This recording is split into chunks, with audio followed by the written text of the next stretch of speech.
Magandang araw na naman sa ating lahat mga bro, mga kabadis, Matiich, Luzon, Visayas, Mindanao. Mapagpalang araw sa ating lahat, Matiich. Ito ay another sharing ko na naman ito, yung ipapakita ko sa inyo dito, Matiich. At dito ay nadikod ko na dati at ngayon ay kunin ko naman ang kanyang coordination dahil dito, Matiich, sa portion na ito na makikita natin na dalawang malaking bato ay meron siyang passage patungo sa kanyang coordinates sa 45 Northeast kung saan yung malapad na bato doon. At yun ay nadikod ko na rin nung nakarang araw at ang kukunin pa natin na spot deposit, Matiich, dahil dito ay makikita natin passage siya patungo sa 45 at dito ay patungo tayo sa alignment naman ng clockwise alas 2. Meron tayong dalawang deposit na makikita na magkasunod at mula dito sa spot deposit ng 225 Southwest ay nandito yung spot deposit niya dahil dito ay ang tinutukoy na deposito ay nasa kanyang likod at ito ang nagpapahiwatig, Matiich, na likod ang tinuturo ng spot dahil ito ay kung makikita natin yung mata niya, yung dalawa na yan plus ito yung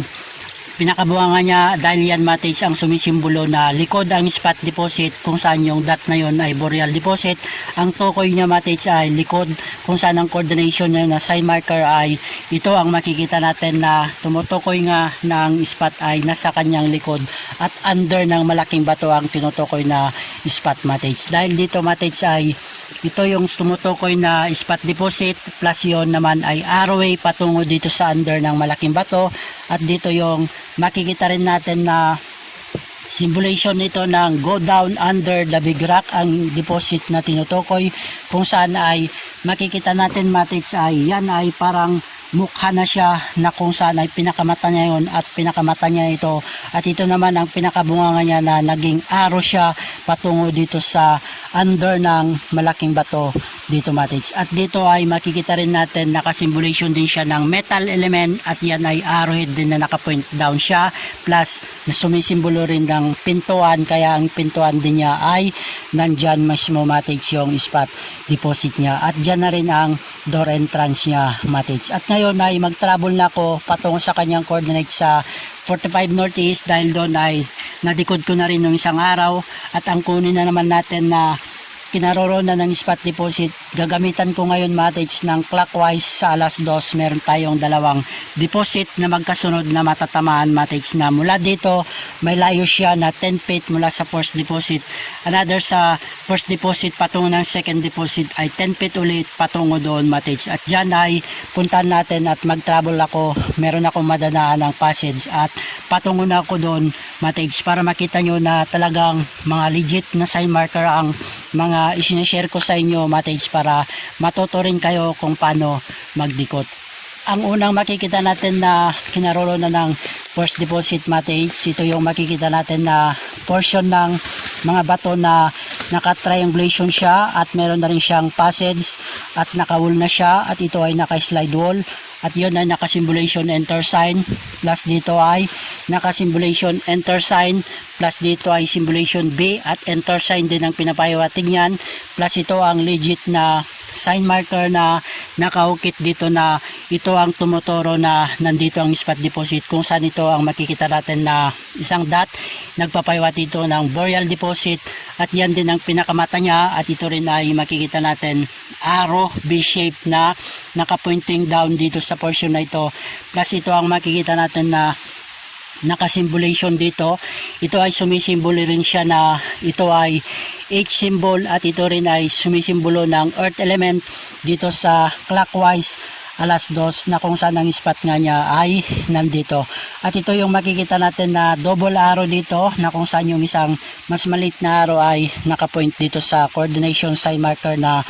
isang dot arrow pointing down kaya ang spot ay nandito at yung malaking arrow naman ay nakaturo sa second deposit doon sa portion na yon na tinuturo niya plus another coordination sign marker arrowway patungo doon sa area na yon at ito ang makikita natin na ilinagay nila na palatandaan na kung saan itong bato na ilinagay nila ay makikita natin pag ganyan siya ay hugis box na maliit plus ganyan siya ay hugis item na naka B-shape din siya nagpapahiwatig code numeric 5 center na siya plus dito ay hugis puso nagpapahiwatig wealth deposit kaya nandito ang spot deposit na tinutukoy sa mga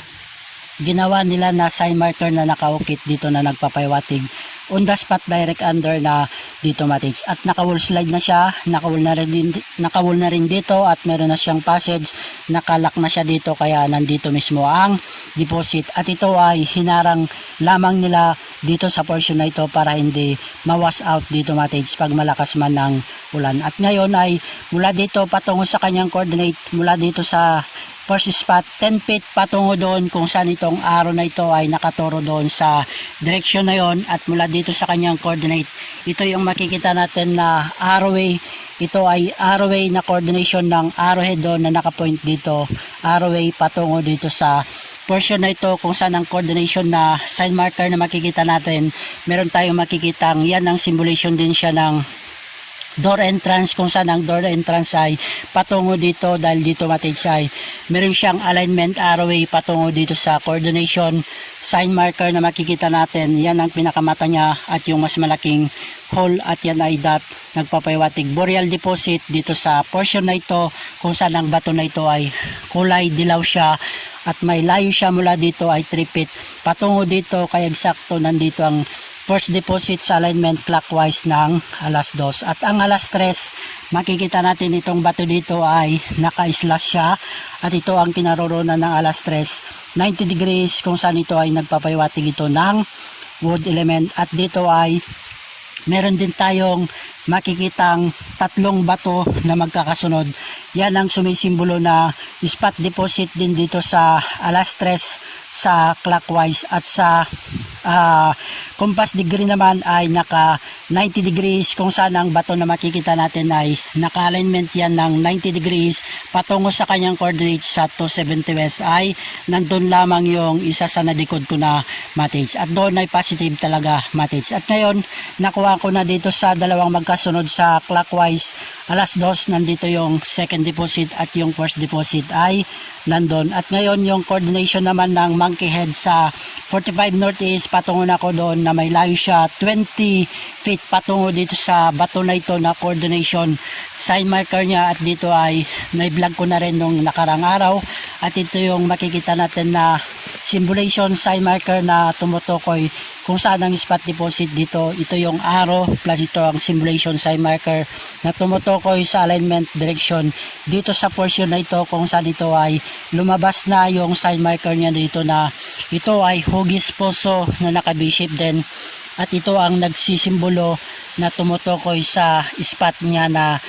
under ang spot deposit dito mates dahil ito ang simulation treasure underneath dito sa portion na ito kung saan ito ay eksakto na